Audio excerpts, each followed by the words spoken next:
दोस्तों, आप सभी का स्वागत है एक बार फिर से। इस वक्त जितने भी पेंशन धारक हैं उन सभी के लिए बहुत बड़ी और प्रमुख खबरें निकलकर सामने आ चुकी हैं। आज इसी वीडियो के अंदर हम विस्तार से बात करने वाले हैं। जी हां दोस्तों, पेंशन धारकों के लिए जो पहली और बड़ी खबर निकल कर आ रही है वह है EPS 95 पेंशन न्यूनतम 7,500। जी हां दोस्तों, बड़ी राहत या अभी भी उम्मीद बाकी, इसको लेकर लेटेस्ट अपडेट आया है। क्या 7,500 की पेंशन मिलेगी, उसमें बड़ी राहत मिलेगी या फिर अभी भी उम्मीद बाकी बताई जा रही है 7,500 की पेंशन को लेकर? तो इसके बारे में आज इस वीडियो के अंदर संपूर्ण रूप से जो जानकारी है वह आप सभी को दी जाएगी। इसी के साथ बात करने वाले हैं महंगाई भत्ता बढ़ोतरी का टूटा रिकॉर्ड, पहली बार इतना बढ़ेगा डीए। जी हां दोस्तों, महंगाई भत्ते की बढ़ोतरी का रिकॉर्ड किस तरीके से टूटने वाला है और पहली बार कितने प्रतिशत डीए बढ़ने वाला है, इसके बारे में भी आज इस वीडियो के अंदर बात करेंगे। और वहीं आपको बताएंगे ईपीएफ को लेकर बड़ी खबर, न्यूनतम पेंशन 1,000 से 3,000 किए जाने की कोश्यारी समिति की सिफारिश लंबे समय से पेंडिंग है। अब होगा बड़ा आंदोलन। तो आखिरकार कोश्यारी समिति की मांगों को लेकर भी कौन सी बड़ी खबर निकल कर आई है और इसको लेकर अब कौन सा बड़ा आंदोलन किस तरीके से होने जा रहा है, इसके बारे में भी आज इस वीडियो के अंदर बात करेंगे। इसके लिए आप सभी पेंशन धारकों से निवेदन है कि दोस्तों आज की इस वीडियो को आप शुरुआत से लेकर अंत तक पूरा जरूर देखिएगा। इसी के साथ अगर आप हमारे चैनल पर नए हैं तो चैनल को सब्सक्राइब कर दीजिए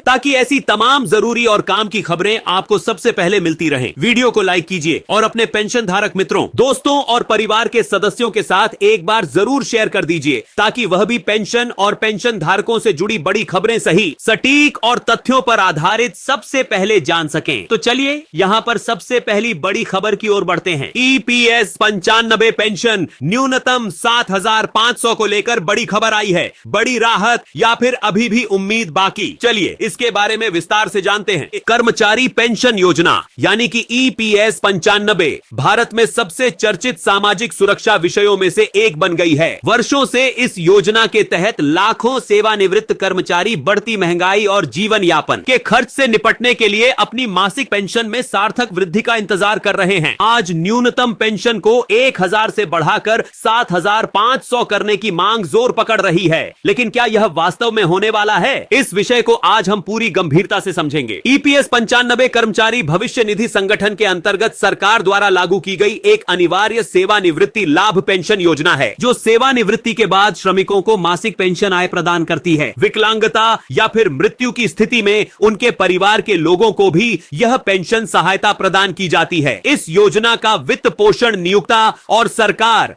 किसी की दोनों के द्वारा किया जाता है। नियुक्ति का 8.33% हिस्सा और सरकार की ओर से वेतन का 1.6% बजटीय सहायता, इन दोनों के योगदानों के बावजूद EPS 95 लाभार्थियों के लिए न्यूनतम पेंशन लंबे समय से 1,000 प्रतिमाह रही है। कई पेंशन भोगी यह तर्क देते हैं कि बढ़ती लागत के बीच यह राशि दवा, भोजन और आवास जैसी बुनियादी जरूरतों को पूरा करने में विफल रहती है। अब दोस्तों, पेंशन भोगियों के समूह और राष्ट्रीय संघ कई कारणों से EPS 95 के तहत उच्च न्यूनतम पेंशन के लिए सक्रिय रूप से अभियान चला रहे हैं। सबसे बड़ी वजह है जीवन यापन की लागत में वृद्धि। मुद्रास्फीति के कारण स्वास्थ्य सेवा, भोजन, उपयोगिता जैसे रोजमर्रा की आवश्यकता की वस्तुओं पर लगातार असर पड़ रहा है। ऐसे में 1,000 की पेंशन अपर्याप्त मानी जा रही है। वहीं कम पेंशन आय के कारण कई सेवानिवृत्त लोग अभी भी परिवार के सहारे पर निर्भर हैं। पेंशन में वृद्धि से उन्हें स्वतंत्र रूप से जीवन यापन करने में भी मदद मिलेगी। इसी के साथ पेंशन भोगी इस मांग को केवल वित्तीय मामला नहीं मानते, ये सब कई बार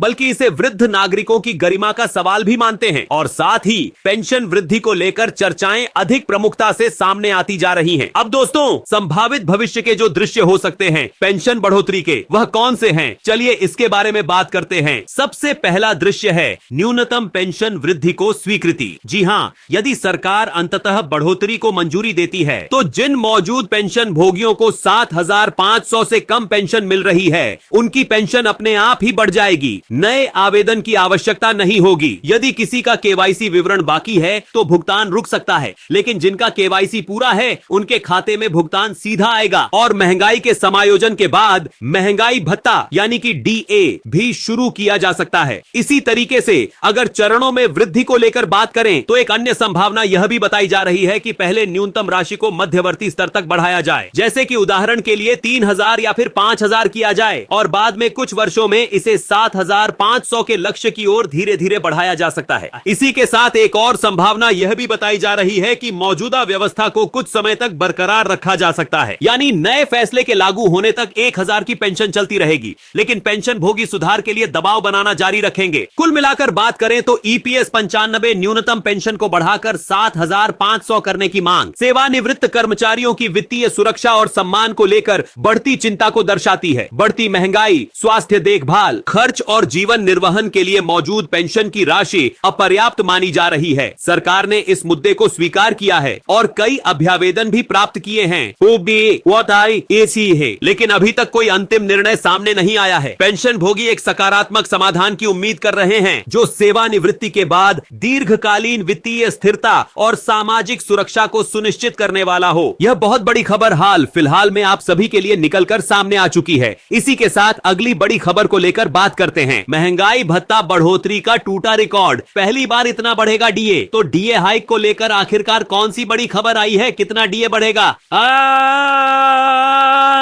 चलिए इसके बारे में जानते हैं। केंद्र सरकार के लाखों कर्मचारियों और पेंशन धारकों के लिए नए साल की शुरुआत मिश्रित भावनाओं के साथ होने वाली है। एक ओर जहां सभी महंगाई भत्ता और महंगाई राहत में बढ़ोतरी का इंतजार कर रहे हैं, वहीं दूसरी ओर बढ़ोतरी की उम्मीदें काफी कम रहने की संभावना भी जताई जा रही है। रिपोर्ट के अनुसार इस बार डीए और डीआर में केवल 2% की बढ़ोतरी हो सकती है। यदि ऐसा होता है तो मौजूद 58% महंगाई भत्ता बढ़कर 60% तक पहुंच जाएगा। सबसे महत्वपूर्ण बात यह है कि कई वर्षों में पहली बार महंगाई भत्ता इतनी कम दर में बढ़ने जा रहा है। बढ़ती महंगाई के माहौल में यह वृद्धि कर्मचारियों के लिए थोड़ी निराशाजनक हो सकती है। आखिरकार इस बार की महंगाई बढ़ोतरी खास क्यों है? तो इस बार की महंगाई बढ़ोतरी कई कारणों से विशेष मानी जा रही है। सबसे प्रमुख कारण यह है कि यह वृद्धि उस अवधि में होने जा रही है जहां 7वां वेतन आयोग समाप्त होने वाला है। इसके बाद 8वें वेतन आयोग की प्रक्रिया शुरू हो चुकी है। 8वें वेतन आयोग के टर्म्स ऑफ रेफरेंस जारी किए जा चुके हैं। आयोग को रिपोर्ट देने के लिए 18 महीने का समय मिला है। रिपोर्ट के बाद मंजूरी और लागू होने की प्रक्रिया में भी कई महीने लग सकते हैं। ऐसे में अनुमान है कि कर्मचारियों को नए वेतन का लाभ भविष्य में मिलने की संभावना जताई जा रही है। हालांकि इस बार डीए बढ़ोतरी कम है, लेकिन इसका महत्व कम नहीं है। यह आने वाले वेतन ढांचे पर असर डालेगी। डीए बेसिक में जोड़े जाने पर वेतन संरचना मजबूत होती है। पेंशन धारकों को भी डीआर से लाभ मिलेगा। भविष्य में 8वें वेतन आयोग से अच्छी खासी बढ़ोतरी होने की संभावना मानी जा रही है। डीए बढ़ोतरी कम होने की वजह यह बताई जा रही है कि एआईसीपीआई बढ़ तो रहा है, लेकिन उतनी तेजी से नहीं जितनी तेजी से डीए आगे बढ़ सकता है। कुल मिलाकर बात करें तो डीए अपडेट कर्मचारियों को सीमित राहत प्रदान करता है, लेकिन यह भविष्य के वेतन के लिए अत्यंत महत्वपूर्ण है। कम बढ़ोतरी निश्चित रूप से कर्मचारियों के लिए निराशाजनक है, लेकिन यह डीए आने वाले वर्षों में नए वेतन आयोग की संरचना में महत्वपूर्ण योगदान देगा। आने वाले महीनों में डीए के आंकड़े न केवल कर्मचारियों की आय को प्रभावित करेंगे, बल्कि 8वें वेतन आयोग और उनके बेसिक पे को भी मजबूत करेंगे। और दोस्तों, बात पड़ते और यहां पर मैं आपसे एक जरूरी बात कहना चाहता हूं। अगर आप चाहते हैं कि pension, EPS 95, EPF, DA, DR और सरकार से जुड़े ऐसे ही हर बड़े अपडेट आपको सबसे पहले और बिल्कुल साफ भाषा में मिले, तो चैनल को अभी सब्सक्राइब कर दीजिए, क्योंकि जो जानकारी आप तक समय पर पहुंचती है वही जानकारी आगे चलकर आपके लिए सबसे ज्यादा काम आती है।